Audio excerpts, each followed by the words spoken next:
The boy didn't cry. He screamed.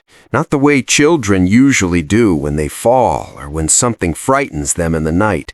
This was different. This was something older than fear, something rawer than pain. It rose up from somewhere deep inside his small chest, broken, desperate, hollow, a sound that had no business living inside a 5-year-old boy, a sound that belonged to men who had seen too much, not children who had barely seen anything at all. His fingers were turning blue. His bare feet were pressed into the snow, sinking slowly, and if he felt the cold burning through his skin and into his bones, he gave no sign of it. He simply stood there, shaking so violently it looked as though his very skeleton might come apart at the seams, and he held on, both hands wrapped around the stranger's leg, both hands squeezing with everything he had left in him. "Please, please help us! Mama won't wake up!" Ethan Cole looked down at those small hands on his leg, and for one long moment he said nothing at all. The Wyoming wind moved across the empty trail like something alive and angry, pushing snow sideways through the gray January air. The year was 1891, and this stretch of land between nowhere and nothing was the kind of road a man rode when he was trying to disappear. Ethan had been riding it for 7 years. He was good at disappearing. He had made it into something close to an art form. He was 40 years old, though he looked older. His face was the kind of face that had been weathered not just by wind and sun, but by grief, the deep, quiet kind that settles into a man's bones and never fully leaves. He carried very little with him: $3.10 in his saddlebag, 4 bullets in his revolver, and a past that had been following him since the winter of 1884, when he had knelt in frozen ground and buried his wife and his daughter in the same grave. Clara had been 29. Their little girl, Rose, had been 4. Fever had taken them both within 3 days of each other. Ethan had been out on a marshal's errand when it started. He had ridden hard to get back, not hard enough. After that, he had made himself 3 rules, simple rules, the kind of rules a man makes when the alternative is feeling everything and being destroyed by it. Don't stay, don't care, don't feel. He had kept those rules faithfully. He had drifted from town to town, territory to territory, taking small work when he needed coin and moving on before anyone could learn his name. He had stopped being a lawman. He had stopped being much of anything. He was simply a man on a horse, moving through a world he no longer felt any particular connection to, waiting for time to pass. He had almost not stopped at all. The wind had been howling when he first heard it, that sound, thin, sharp, wrong in a way that made the horse's ears go flat. Ethan had slowed without thinking, some old instinct rising up before he could stop it. He had listened, heard nothing more, told himself it was the wind playing its tricks the way it always did out here in open country. He had ridden forward, 3 steps. Then it came again. He stopped. His jaw tightened. His hands went still on the reins. Every reasonable part of him said to keep moving. He had learned long ago that stopping for things that weren't his concern only led to one place, and that place was pain. The world was full of trouble. A drifting man couldn't carry all of it. You chose your burdens carefully, or they buried you. He turned anyway, and that was when he saw them. 5 children, standing at the edge of the road where the tree line broke, half swallowed by the snow. They looked as though they had been standing there for hours, which, as Ethan would later learn, they had been. The oldest was a girl, perhaps 13, with dark hair plastered against her pale face and eyes that were too steady for someone her age. She was holding a baby pressed tightly against her chest, both arms wrapped underneath the infant, shaking from the effort and the cold, but refusing to let her weight drop. Beside her stood a boy of about 11, gripping an axe handle with both hands, an axe far too large for him, his jaw set with a tightness that was almost painful to look at. He was trying to appear strong. You could see exactly how much it was costing him. A younger girl, perhaps 7 or 8, stood close to them with a thin brown dog tucked under one arm. She was whispering something to the animal, low and continuous, the way people whisper when they are trying to hold themselves together by concentrating on something small and real. And then there was the smallest, the boy at Ethan's leg, barefoot in the snow, fingers blue, screaming with everything he had. Ethan looked down at him, pulled his leg gently at first, trying to free himself. "I can't help you, kid. I'm sorry." But the boy only tightened his grip. His whole body shook with it. "Please don't leave." Ethan looked away. He looked at his horse. He looked at the gray road stretching ahead of him through the trees, clean and empty and uncomplicated. He had been on that road for 7 years. He knew exactly where it led. He knew exactly what it asked of him, which was nothing, nothing at all. He took one step forward. Then the girl spoke. "My name is Emily Harper." Her voice didn't shake. It should have, given everything, the cold, the fear, the baby in her arms, the way her lips were nearly white. But it didn't shake. It was clear and deliberate, and it stopped Ethan the way a calm voice will sometimes stop you when a frightened one cannot. "That's my brother Ben holding your leg. The boy with the axe is Noah. The one with the dog is Clara. And this," she adjusted the infant in her arms with enormous care, "this is our baby sister, Ruth." She paused. "Our mama fell this morning, hit her head on the corner of the stove. She hasn't woken up since." Ethan said nothing. Emily continued, and there was nothing in her voice that begged. She stated it the way someone states a fact they have already made peace with, because there is simply no time left for anything else. "Our baby sister stopped moving about an hour ago. I don't know if she's still alive. I've kept her against me, but I'm so cold, I don't know if that's helping anymore." A pause, then quieter, but somehow sharper. "I'm not asking for charity, sir. I'm not asking you to save us. I'm asking you to help us carry our mama inside. That's all." Ethan turned away again. He gripped the saddle horn. He put one boot in the stirrup. Then the small boy, Ben, spoke for the second time. His voice was barely above a whisper. The wind nearly swallowed it whole. "I'll give you my daddy's knife. It's all I got left of him. Please, just don't go." Ethan went completely still. His right hand, the one resting against the saddle, closed slowly into a fist. There was a burn scar across that palm, an old one, ragged at the edges, and he could feel it pulling tight the way it always did in the cold. He had gotten it pulling a burning fence post away from a barn full of horses years before everything fell apart. Clara used to trace it with her finger when he held her hand.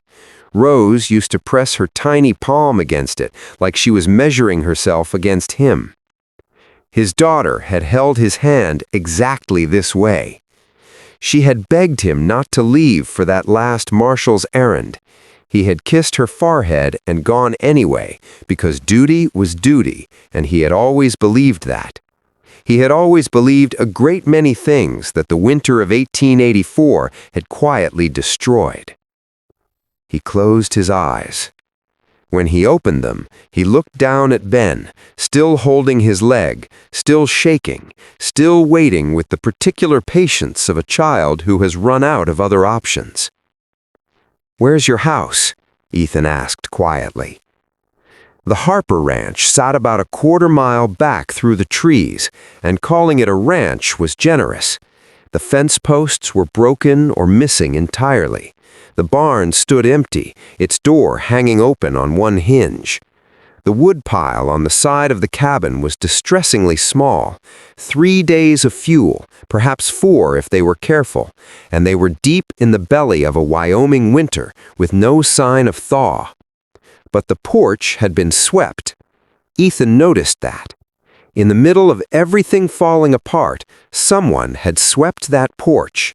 Someone had kept fighting to hold things together, even when the holding was nearly impossible. Inside, the cold was like walking into a wall. Margaret Harper lay on the floor near the stove, pale and still, breathing in long, shallow draws that Ethan didn't like the sound of. There was dried blood along her temple where it had struck the iron corner. The cabin was dark, the fire long dead, the children's breath visible in small clouds as they moved. The baby, Ruth, was cold in a way that made Ethan's chest constrict. He did not stop to think. He did not allow himself the luxury of hesitation. Something older than thought moved through him, some remnant of the man he had been before grief had buried him, and that man took over. "Emily," his voice was steady, certain. "Hold the baby against your bare skin, right against your chest. Button your coat over her. Don't let her go, and don't put her down for any reason." Emily was already moving before he finished. "Noah, get your sisters and your brother onto that bed. All of you, together. Share everything you have. Your heat is the most important thing you own right now." Noah nodded, jaw still tight, and herded the younger ones toward the bed without a word. Ethan built the fire. He worked quickly and without waste, the way a man works when he has done something so many times it lives in his hands rather than his mind. He fed it carefully, building the heat slowly so the cold cabin could adjust, and he watched the room the way he had once watched rooms for entirely different reasons. Color came back to Ruth's cheeks within the hour. Her breathing, which had been shallow and irregular, steadied and deepened until it became the soft, even rhythm of a sleeping infant. Emily, who had not cried once through the entire ordeal, let out a single long breath when she heard it, not a sob, just a breath, and pressed her face briefly into the baby's hair. Margaret Harper would need time. The blow had been serious, and there was nothing Ethan could do for a head injury beyond keeping her warm and still, and hoping that whatever held a person to this world was holding her tightly enough. He checked the woodpile again. 3 days, 4 at most. He went back to the barn and spent 2 hours splitting everything he could find that would burn. He didn't ask himself why. He simply did it. It was late in the evening, the cabin finally warm, the children fed on the sparse things he'd found in the pantry, when Ben climbed into his lap. There was no warning, no hesitation. The boy simply crossed the room, looked up at Ethan for one brief moment with those dark, serious eyes, and climbed up as though it were the most natural thing in the world, as though he had known this man his entire life. Ethan went rigid. Every instinct he had, every wall he had spent 7 years constructing, rose up at once. He felt the urge to stand, to set the boy aside, to step outside into the cold where it was simple and uncomplicated, and did not ask anything of him that he was not prepared to give. Ben leaned against his chest. The dog, who had followed the boy everywhere since they'd come inside, curled at Ethan's feet with a quiet sigh. The boy said nothing for a long while. Then, soft and sleepy and completely without guile, "Thank you for coming back." Ethan did not trust himself to speak. He sat very still, and something inside him, something he had believed to be gone forever, cracked open quietly in the dark.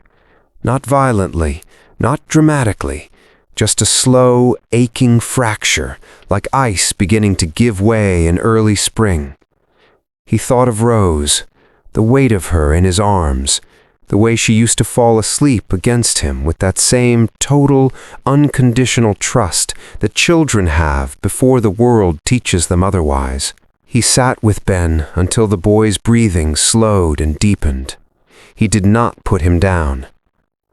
Margaret Harper woke near midnight. She came to consciousness the way people do after a bad blow, slowly, then suddenly, with confusion giving way to alarm in one sharp motion. She saw a stranger in the chair by the fire, with her youngest son asleep in his arms, and she was on her feet and across the room, with a fire poker raised before Ethan had time to do more than look up. "Don't you move." She was pale and swaying, and there was dried blood on the side of her face, but her eyes were fierce and clear, and the hand holding that poker was steady. Ethan rose carefully, settling Ben against the arm of the chair, and raised both hands. "I didn't come here to hurt anyone, ma'am." "Then tell me why you're in my house." He looked at her children, at Emily asleep with the baby, at Noah with his arm around his younger sister, at Ben curled in the chair, at the fire burning warm and steady in the grate. Because they needed someone who wouldn't leave. Margaret Harper looked at him for a long time. Then she looked at her children, the way a mother looks when she needs to count them and confirm with her own eyes that they are all still there and all still breathing. The poker lowered slowly. She sat down on the edge of the hearth because her legs were not entirely reliable, and she pressed one hand over her eyes, and she did not cry either. The Harper women, it seemed, had made the same decision about that somewhere along the way. Later, Ethan stood outside on the swept porch in the snow. The storm had buried the road entirely. Leaving was no longer a practical matter, but Ethan knew, standing there in the silence, that he was not thinking about the road. He was thinking about the rules he had made. The 3 simple rules that had kept him breathing for 7 years. Don't stay. Don't care. Don't feel. From inside the cabin, Ruth began to cry, that small, indignant, furious cry of a healthy infant announcing herself to the world. It was the most ordinary sound imaginable. It was the most extraordinary sound Ethan Cole had heard in 7 years. He stood in the cold for a long time. He thought about his daughter.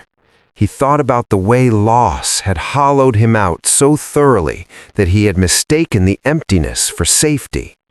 He thought about a boy with blue fingers who had trusted a stranger with the most desperate ask a child can make. He thought about a girl who had not broken. He thought about a woman who had swept her porch in the middle of everything falling apart because dignity, it seemed, was the last thing she intended to surrender. He thought about what it meant to stay. He had believed for 7 years that caring again was the most dangerous thing he could do, that the only protection against loss was distance, that love was a debt you eventually paid with everything you had. And standing there in the Wyoming snow, in the quiet after the storm, Ethan Cole understood something he had not been ready to understand before, that the boy's trust had not broken him. It had found him. He turned around, he walked back to the door, he pushed it open and stepped inside, into the warmth, into the light, into the sound of a baby crying and children breathing and a fire doing what fires have always done in the darkest part of winter. He sat back down in the chair. Ben, still half asleep, reached out and found his arm without opening his eyes. Ethan let him. Some men spend their whole lives building walls against the thing they need most. And sometimes, if they are lucky, if they are standing on the right road when the wind changes, a 5-year-old boy with bare feet and blue fingers finds them and holds on and refuses to let them walk away from themselves. Ethan Cole had ridden into that winter with $3, 4 bullets, and nothing left to lose. He would not ride out of it the same man. Outside, the snow kept falling, soft and steady and indifferent, covering the broken fence posts and the empty barn and the long road back to a world that had not been kind to any of them. But inside the cabin, the fire burned warm, and for the first time in 7 years, Ethan Cole did not want to leave. If this story moved something in you, if that boy's scream or that girl's steady voice or that moment in the chair stayed with you the way it was meant to, then you are exactly where you belong. This is Desert Hearth, and these are the stories we tell here. Stories about the people who almost walked away and didn't, about the ones who showed up quietly and changed everything, about the courage it takes not to fight, but simply to stay. If you haven't already, subscribe to Desert Hearth and ring that bell so that every time we light the fire and begin a new story, you'll be the first one in from the cold. Leave a comment below and tell us what city or state are you watching from tonight. We want to know where our family is gathered. We'll see you at the next fire. Don't be a stranger.